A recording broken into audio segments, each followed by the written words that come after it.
और कर्मठ मुख्यमंत्री मोहन चरण मांझी जी, केंद्रीय मंत्रिमंडल में मेरे सहयोगी जुएल ओराम जी,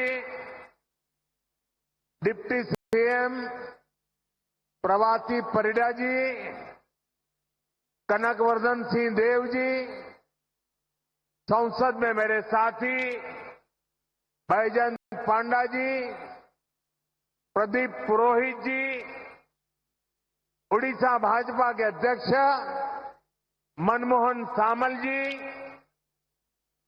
मंच पर विराजमान अन्य महानुभाव, आज के इस कार्यक्रम में हमारे देश के कई केंद्रीय मंत्री और कई मुख्यमंत्री अलग अलग स्थानों पर लाखों लोगों को साथ लेकर के हमारे साथ जुड़े हुए हैं।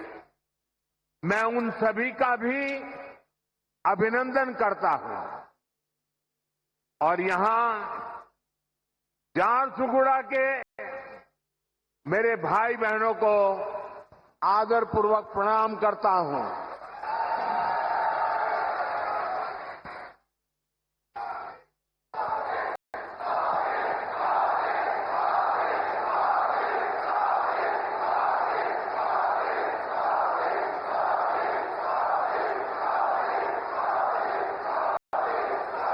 आपके इस प्यार के लिए मैं आपका आभार व्यक्त करता हूं। एठी उपस्थितो समस्त मान्यगण्यों व्यक्तिमानंको मोर जोहार।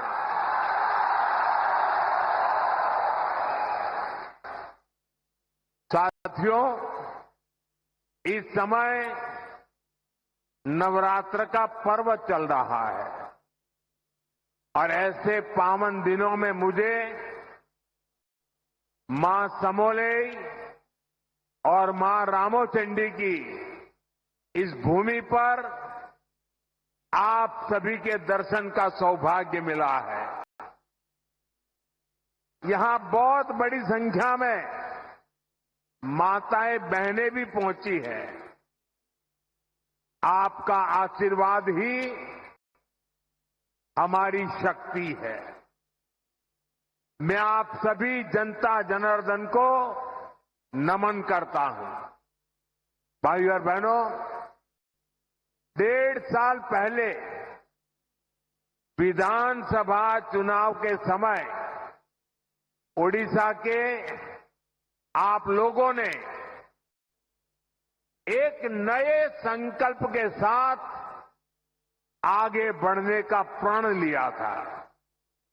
ये संकल्प था विकसित ओडिशा, और आज हम देख रहे हैं ओडिशा डबल इंजन की रफ्तार से आगे बढ़ने लगा है। आज फिर एक बार ओडिशा के विकास के लिए, देश के विकास के लिए हजारों करोड़ रुपए के प्रोजेक्ट का काम शुरू हुआ है। आज से बीएसएनएल का नया अवतार भी सामने आया है। बीएसएनएल की स्वदेशी 4G सर्विसेज लॉन्च हुई है। देश के अनेक राज्यों में आईआईटी के विस्तार का काम भी आज से शुरू हो रहा है। इसके अलावा ओडिशा में शिक्षा, कौशल और कनेक्टिविटी से जुड़े अनेक प्रोजेक्ट्स का शिलान्यास और लोकार्पण भी हुआ है। थोड़ी देर पहले ही बरहमपुर से सूरत के लिए आधुनिक अमृत भारत ट्रेन को हरी झंडी दिखाई गई है। और आप भी जानते हैं कि सूरत के साथ आपका जुड़ना कितना महत्वपूर्ण है। इस क्षेत्र का कोई गांव ऐसा नहीं होगा कि जहां के लोग सूरत में न रहते हो। और कुछ लोग कहते हैं कि पश्चिम बंगाल में जितने उड़िया लोग हैं, उसके बाद सबसे ज्यादा उड़िया लोग गुजरात में रहते हैं, सूरत में रहते हैं। आज उनके लिए ये सीधी रेल सेवा शुरू हुई है। विकास के इन सारे कार्यों के लिए मैं आप सभी लोगों को, उड़ीसा वासियों को बहुत बहुत बधाई देता हूं। और आज सूरत में हमारे रेल मंत्री भी इसी कार्यक्रम में उपस्थित है। वहां सभी उड़िया बंधु वहां इकट्ठे हुए हैं। साथियों, भाजपा सरकार गरीब की सेवा करने वाली, गरीब को सशक्त करने वाली सरकार है। हमारा बहुत जोर गरीबों को, दलितों को, पिछड़ों को, आदिवासियों को मूल सुविधाएं पहुंचाने पर है। आज इस कार्यक्रम में भी हम इसके साक्षी बन रहे हैं। मुझे अभी यहां अंत्योदय गृह योजना के लाभार्थियों को स्वीकृति पत्र सौंपने का अवसर मिला। जब एक गरीब परिवार को पक्का घर मिलता है तो वर्तमान ही नहीं, भावी पीढ़ियों का जीवन भी आसान हो जाता है। हमारी सरकार अभी तक देश में 4 करोड़ से अधिक गरीब परिवारों को पक्का घर दे चुकी है। ओडिशा में भी हजारों घर बनाने का काम तेजी से चल रहा है। इसके लिए हमारे मुख्यमंत्री मोहन जी और उनकी टीम प्रशंसनीय कार्य कर रही है। आज भी करीब 50,000 परिवारों को नए घरों की स्वीकृति मिली है। पीएम जनमन योजना के तहत भी उड़ीसा में आदिवासी परिवारों के लिए 40,000 से अधिक घर स्वीकृत किए गए हैं। यानी आदिवासियों में भी जो अति पिछड़े हैं, उनका एक बहुत बड़ा सपना आज पूरा होने जा रहा है। मैं अपने सभी लाभार्थी भाई बहनों को अपनी मंगल कामनाएं देता हूं। साथियों, उड़ीसा के सामर्थ्य पर, उड़ीसा के लोगों की प्रतिभा पर मुझे हमेशा से बहुत विश्वास रहा है। प्रकृति ने ओडिशा को बहुत कुछ दिया है। ओडिशा ने बहुत दशक गरीबी के देख लिए, लेकिन अब ये दशक ओडिशा के आप लोगों को समृद्धि की तरफ ले जाने वाला दशक है। ये दशक उड़ीसा के जीवन में बहुत महत्वपूर्ण है और इसके लिए हमारी सरकार बड़े बड़े प्रोजेक्ट्स उड़ीसा में ला रही है। केंद्र सरकार ने हाल में ही ओडिशा के लिए 2 सेमीकंडक्टर यूनिट की मंजूरी दी है। पहले कोई सोच भी नहीं सकता था कि सेमीकंडक्टर जैसी आज की दुनिया की लेटेस्ट टेक्नोलॉजी वाली इंडस्ट्री कभी असम में लग सकती है, कभी उड़ीसा में लग सकती है, लेकिन यहां के नौजवानों का सामर्थ्य है कि आज ऐसी ऐसी इंडस्ट्री आपके यहां आ रही है। चिप बनाने के लिए ओडिशा में सेमीकंडक्टर पार्क भी बनने जा रहा है।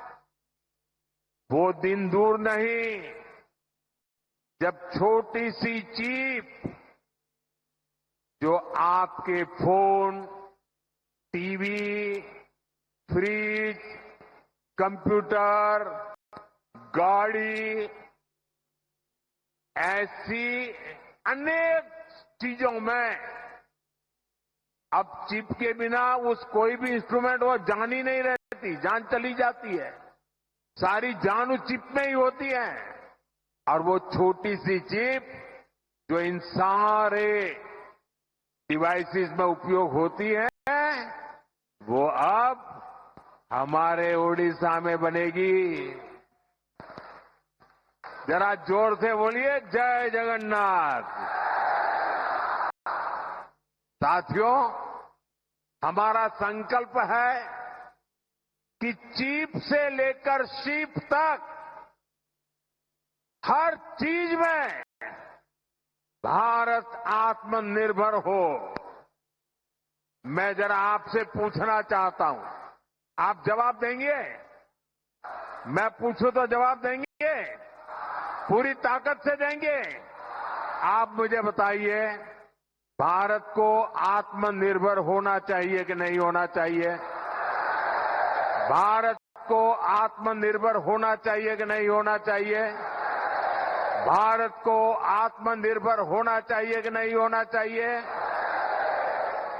देखिए, हर देशवासी चाहता है कि अब हमारा देश किसी पर निर्भर नहीं रहना चाहिए। हर चीज में भारत आत्मनिर्भर हो। और इसलिए पारादीप से लेकर झारसुगुड़ा तक एक विशाल औद्योगिक क्षेत्र का निर्माण हो रहा है।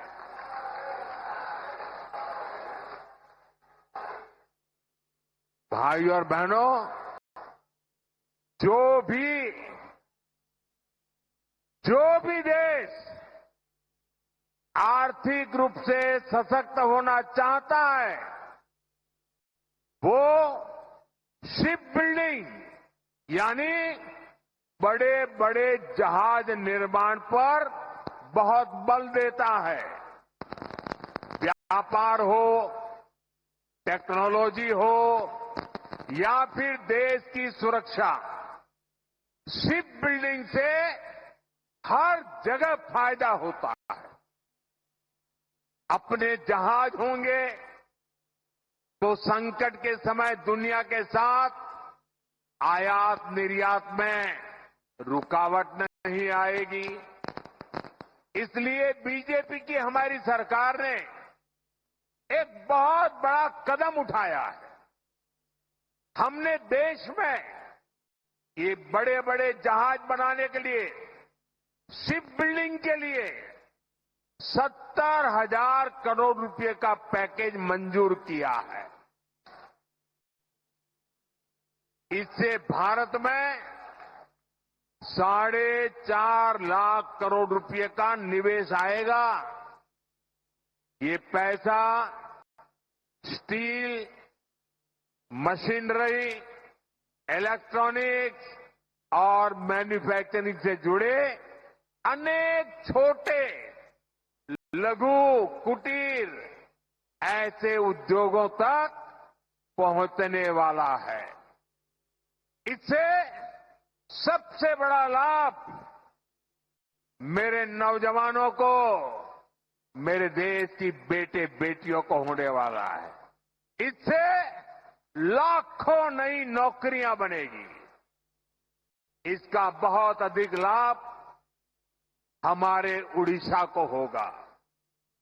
यहां की इंडस्ट्री, यहां के नौजवानों को इस रोजगार का लाभ फायदा होगा। साथियों, आज देश ने आत्मनिर्भरता की तरफ बहुत बड़ा कदम उठाया है। जब टेलीकॉम की दुनिया में 2G, 3G, 4G जैसी सेवाएं शुरू हुई तो उनमें भारत बहुत पीछे रह गया था। और क्या चल रहा था वो भी आपको मालूम है। सोशल मीडिया पर कैसे कैसे चुटकुले चलते थे, 2G, 3G और फिर पता नहीं क्या क्या लिखा जाता था। लेकिन भाइयों बहनों, 2G, 3G, 4G इन सारी सर्विसेज की टेक्नोलॉजी के लिए भारत विदेशों पर ही निर्भर रहा। ऐसी स्थिति देश के लिए ठीक नहीं थी। इसलिए देश ने संकल्प लिया कि टेलीकॉम सेक्टर की ये जरूरी टेक्नोलॉजी देश में ही विकसित हो। हमारे लिए गौरव की बात है कि हमारे BSNL ने अपने ही देश में पूरी तरह स्वदेशी 4G टेक्नोलॉजी विकसित कर ली है। अपनी मेहनत, अपनी लगन, अपनी कुशलता से BSNL ने नया इतिहास रच दिया है। और मैं इस काम में जुड़े हुए देश के नौजवानों को, उनकी टैलेंट को और भारत को आत्मनिर्भर बनाने के लिए उन्होंने जो बड़ा काम किया है, मैं उन सभी नौजवानों को बहुत बहुत बधाई देता हूं। भारत की कंपनियों ने भारत को दुनिया के उन 5 देशों की सूची में ला खड़ा किया है। सुनिए, अब हम 5 देशों की सूची में आ गए हैं जिनके पास 4G सर्विसेज शुरू करने की पूरी तरह स्वदेशी टेक्नोलॉजी है।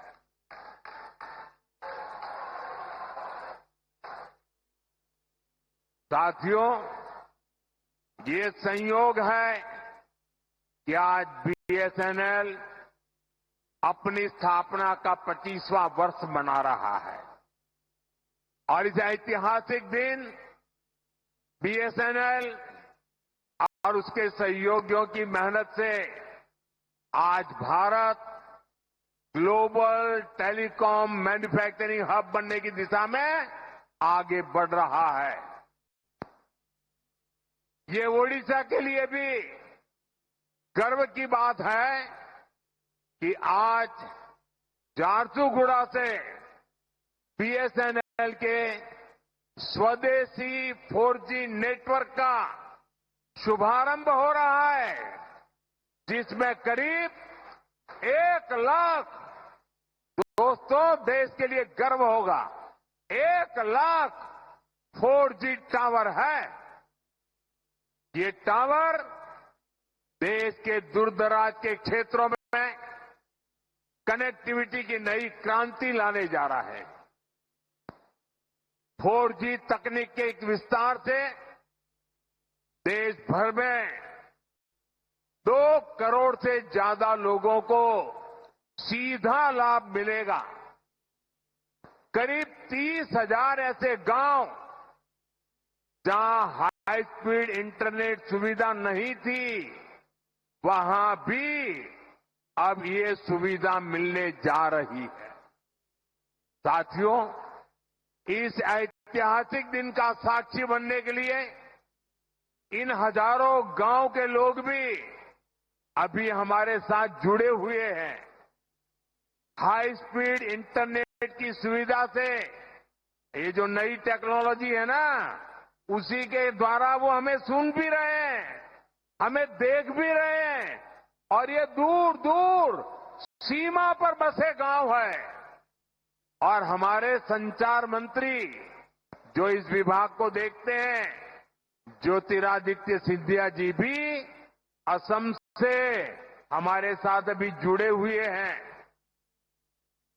साथियों, बीएसएनएल की स्वदेशी 4G सर्विसेज का सबसे अधिक फायदा मेरे आदिवासी क्षेत्रों को होगा, मेरे आदिवासी भाई बहनों को होगा, दूर दराज के गांवों को होगा, दूर सुदूर पहाड़ी क्षेत्रों को होगा।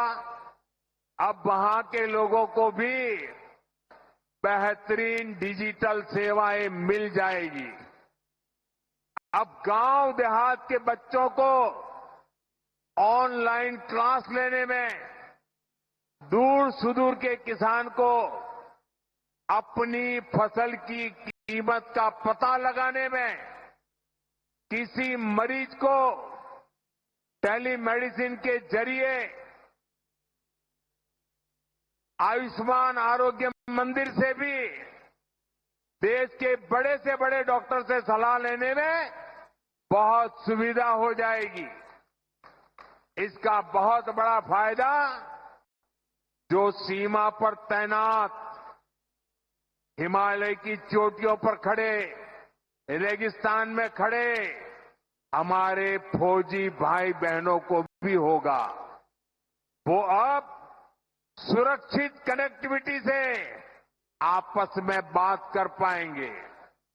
साथियों, भारत पहले ही सबसे तेज 5G सर्विसेज को रोल आउट कर चुका है। बीएसएनएल के ये जो टावर्स आज शुरू हुए हैं, वो बहुत आसानी से 5G सर्विसेज के लिए भी तैयार हो जाएंगे। मैं बीएसएनएल को, सभी देशवासियों को इस ऐतिहासिक दिन की बहुत बहुत बधाई देता हूं। साथियों, आत्मनिर्भर भारत बना के लिए के कुशल नौजवान और रिसर्च का शानदार वातावरण भी जरूरी है। इसलिए ये भी भाजपा सरकार की बहुत बड़ी प्राथमिकता है। आज ओडिशा सहित पूरे देश में एजुकेशन और स्किल डेवलपमेंट पर अभूतपूर्व निवेश किया जा रहा है।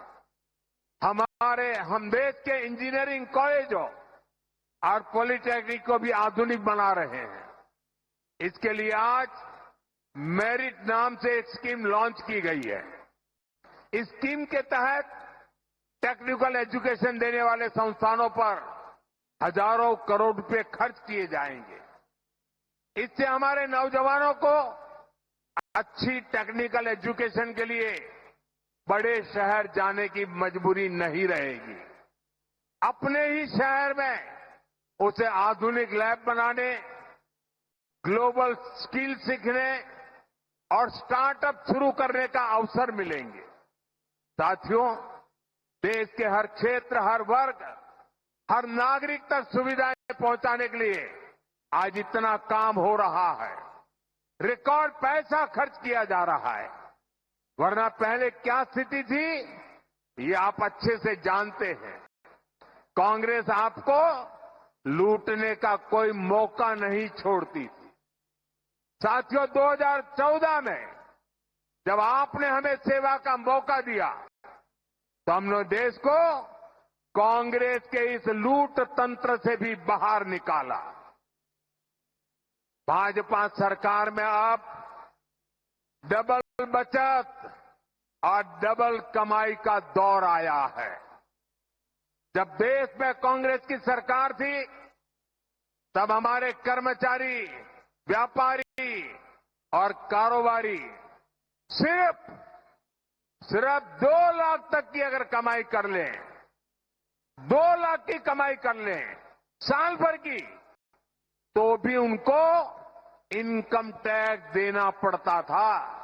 ये कांग्रेस ने 2014 तक चलाया।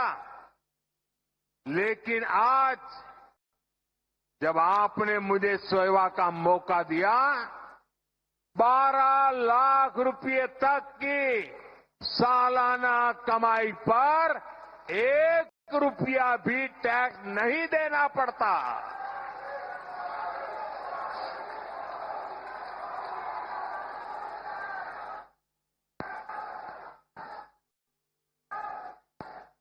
साथियों, अभी इस 22 सितंबर से देश में, उड़ीसा में जीएसटी के नए रिफॉर्म भी लागू हुए हैं। इन सुधारों ने आप सभी को जीएसटी बचत उत्सव का उपहार दिया है। अब माताओं बहनों के लिए रसोई चलाना और सस्ता हो गया है। जरूरत की अधिकतर चीजों के दाम बहुत कम हो गए हैं। मैं आपको एक उदाहरण से समझाता हूं। मान लीजिए उड़ीसा में एक परिवार राशन और घर में जो जो चीजों की आवश्यकता होती है, अगर मान लो कि साल भर में वो 1 लाख रुपया खर्च करता है, हर महीना 12-15 हजार रुपया अगर खर्च करता है तो साल भर का 1 लाख रुपया खर्च हो जाता है। 2014 से पहले कांग्रेस की सरकार, अगर आप 1 लाख रुपया खर्च करते थे तो 25,000 रुपया, 20 से 25,000 रुपया टैक्स ले लेती थी। यानी 1 लाख रुपया आपको 1.25 लाख रुपया देना पड़ता था। साल 2017 में हमने पहली बार जीएसटी लाए और उसमें हमने आप पर का बोझ काफी कम किया, टैक्स कम किया। और हम दोबारा जीएसटी रिफॉर्म करके लाए। अब भाजपा सरकार ने इसको बहुत कम कर दिया है। अब 1 लाख रुपए के सालाना खर्च पर एक परिवार को सिर्फ 5-6 हजार रुपये ही देने होंगे। अब बताइए कहां 25,000 और कहां 5-6 हजार। कांग्रेस राज की तुलना में आज सालाना 1 लाख रुपए के खर्च पर हमारे गरीब सामान्य मध्यम वर्ग के परिवारों की 20-25 हजार रुपए की बचत पक्की हो गई है। साथियों, हमारा उड़ीसा किसानों का प्रदेश है। किसानों के लिए भी जीएसटी बचत उत्सव बहुत शुभ है।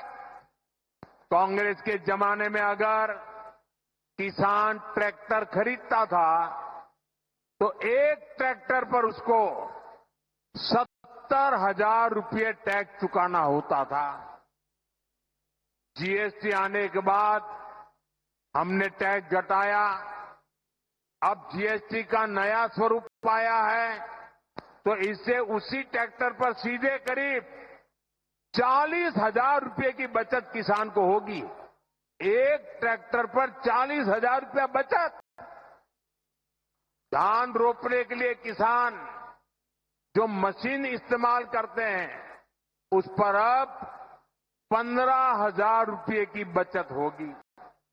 इसी तरह पावर टिलर पर 10,000 तो थ्रेसर पर 25,000 रुपये तक की बचत होगी। खेती किसानी के ऐसे अनेक उपकरणों पर भाजपा सरकार ने टैक्स बहुत कम कर दिया है। साथियों, ओडिशा में बहुत बड़ी संख्या में हमारा आदिवासी समाज रहता है। ये आदिवासी समाज वन उपज पर पर आश्रित है, उससे रोजी रोटी चलाता है। पहले ही हमारी सरकार केंदू पत्ता संग्राहकों के लिए काम कर रही है। अब इस पर जीएसटी भी बहुत कम किया गया है। इससे संग्राहकों को केंदू पत्ता के और अधिक दाम मिलना पक्का हो गया है। साथियों, भाजपा सरकार आपको लगातार टैक्स में राहत दे रही है, आपकी बचत बढ़ा रही है, लेकिन कांग्रेस अब भी अपनी हरकतों से बाज नहीं आ रही है। कांग्रेस की सरकारें अब भी आपको लूटने में जुटी है।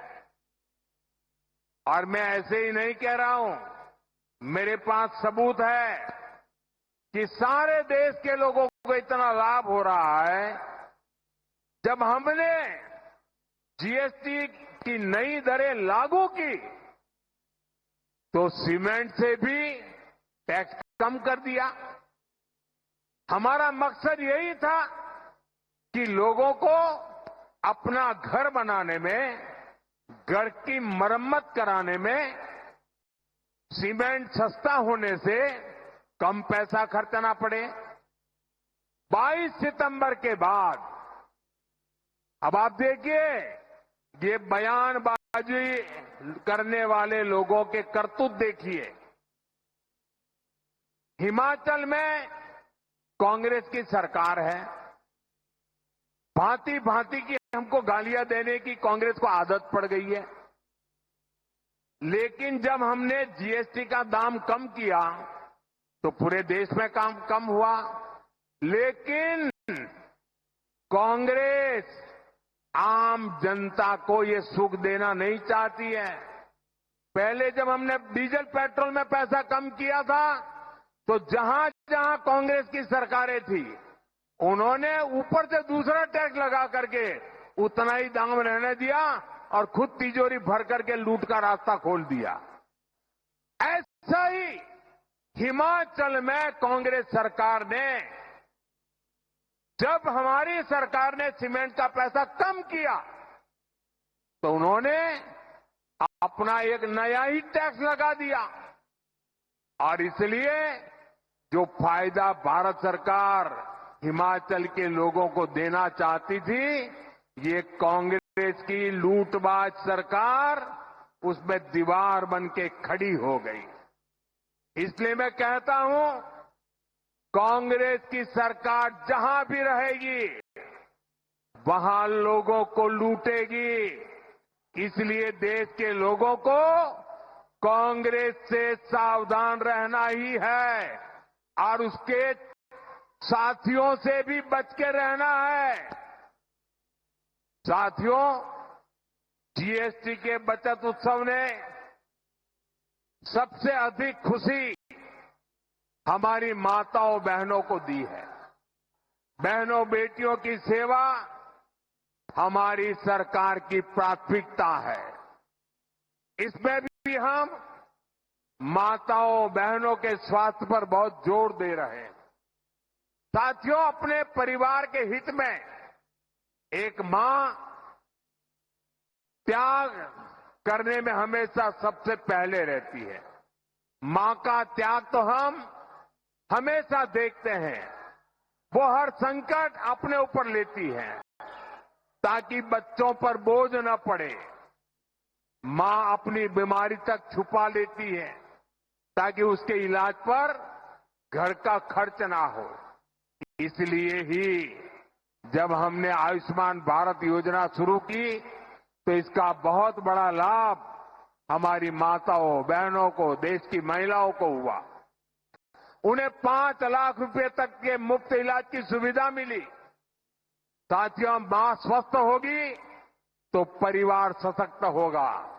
इसलिए 17 सितंबर से विश्वकर्मा जयंती से हर मां के उत्तम स्वास्थ्य के लिए स्वस्थ नारी सशक्त परिवार अभियान देश भर में चल रहा है। इसके तहत अभी तक देश भर में यह आंकड़ा बहुत बड़ा है। अभी तक देश भर में 8 लाख से अधिक हेल्थ कैंप लगाए जा चुके हैं। इनमें अब तक 3 करोड़ से ज्यादा महिलाएं अपनी जांच करवा चुकी है। Diabetes, breast cancer, TB, sickle cell, anaemia, ऐसी अनेकों बीमारियों की जांच इनमें की जा रही है।